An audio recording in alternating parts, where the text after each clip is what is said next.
Hi ಎಲ್ರಿಗೂ ನಮಸ್ಕಾರ. ಎಲ್ಲರೂ ಹೇಗಿದ್ದೀರಾ? ಸೊ ಇವತ್ತು ನಾನು ನಿಮಗೆ ಒಂದು ಇಂಪಾರ್ಟೆಂಟ್ ಆದ ಹಾಗೂ ಆರೋಗ್ಯಕ್ಕೆ ಉಪಯೋಗ ಆಗುವಂತಹ ಒಂದು ಮಾಹಿತಿನ ಹೇಳೋಕ್ಕೆ ಇಷ್ಟಪಡ್ತೀನಿ. ಈ ಗಿಡನ ಮುಟ್ಟಿದಿರು ಮುನಿ ಅಥವಾ ನಾಚಿಕೆ ಮುಳ್ಳು, ಇಂಗ್ಲೀಷಲ್ಲಿ ಟಚ್ ಮಿ ನಾಟ್ ಅಂತ ಕರೀತಾರೆ, ಹಾಗೆ ಸಂಸ್ಕೃತದಲ್ಲಿ ಅಂಜಲಿಕಾರಿಕೆ ಅಂತ ಕರೀತಾರೆ. ಇದು ಆಯುರ್ವೇದಿಕಲ್ಲಿ ತುಂಬ ಉಪಯೋಗ ಆಗುವಂತಹ ಸಸ್ಯ ಅಂತಲೇ ಹೇಳ್ಬೋದು.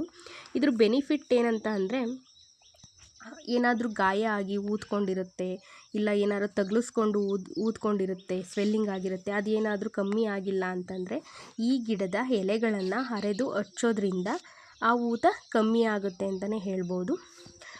ನೆಕ್ಸ್ಟ್ ಇನ್ನೊಂದು ಏನಂತಂದರೆ, ಕಿಡ್ನಿಲಿ ಏನಾದರೂ ಕಲ್ಲಿರುತ್ತೆ ಅಂತ ತಿಳ್ಕೊಳ್ಳಿ. ಈಗ ಅದು ಸಾಮಾನ್ಯವಾಗಿದೆ, ಎಲ್ಲರಿಗೂ ಕಿಡ್ನಿಲಿ ಸ್ಟೋನ್ ಅಂತ ಹೇಳ್ತಾರೆ.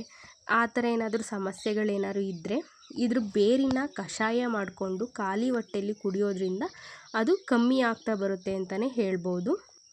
ಹಾಗೆ ಇನ್ನೊಂದು ಟಿಪ್ಸ್ ಏನಂತಂದರೆ, ಏನಾದರೂ ಗಾಯ ಆಗಿ ಬ್ಲೀಡ್ ಆಗ್ತಿರುತ್ತೆ ಅಂತ ತಿಳ್ಕೊಳ್ಳಿ, ಕಂಟ್ರೋಲ್ ಆಗೋಲ್ಲ. ಈಗ ನೀರು ಕುಡಿದ್ರೂ ಒಂದೊಂದ್ಸಲ ಬ್ಲಡ್ ಕಂಟ್ರೋಲ್ ಆಗೋಲ್ಲ ಒಬ್ಬೊಬ್ಬರಿಗೆ. ಅಂಥ ಟೈಮಲ್ಲಿ ಈ ಗಿಡದ ಎಲೆನ ಪೇಸ್ಟ್ ಮಾಡಿ ಆ ಬ್ಲಡ್ ಹೋಗ್ತಿರೋ ಅಂಥ ಜಾಗಕ್ಕೆ ಹಚ್ಚಿದ್ರೆ ಸೊ ಅದು ಕಂಟ್ರೋಲ್ ಆಗುತ್ತೆ, ಬ್ಲೀಡ್ ಆಗೋದು ನಿಲ್ಲುತ್ತೆ ಅಂತಲೇ ಹೇಳ್ಬೋದು. ಸಾಮಾನ್ಯವಾಗಿ ಇದು ಎಲ್ಲರ ತೋಟದಲ್ಲೂ ಇದ್ದೇ ಇರುತ್ತೆ, ಎಲ್ಲ ಪ್ರದೇಶದಲ್ಲೂ ಇದು ಬೆಳೆಯುತ್ತೆ. ನಾವೇನಾದರೂ ವಾಕ್ ಹೋದಾಗ, ಇಲ್ಲ ತೋಟಕ್ಕೆ ಹೋದಾಗ, ಎಲ್ಲರೂ ಹೊರ್ಗಡೆಗೆ ಹೋದಾಗ ಸಿಕ್ಕಿದಾಗ ಇದ್ರದ್ದು ಎರಡೆರಡು ಎಲೆನ ತಿನ್ನೋದ್ರಿಂದ ಶುಗರು ಬರಲ್ಲ ಅಂತ ಹೇಳ್ತಾರೆ. ಸೊ ಹಾಗಾಗಿ ತಿನ್ನಿ. ಹಾಗೆ ಹೆಣ್ಮಕ್ಳಿಗೆ ತುಂಬ ಬೆನಿಫಿಟ್ ಅಂತಲೇ ಹೇಳ್ಬೋದು ಇದ್ರದ್ದು.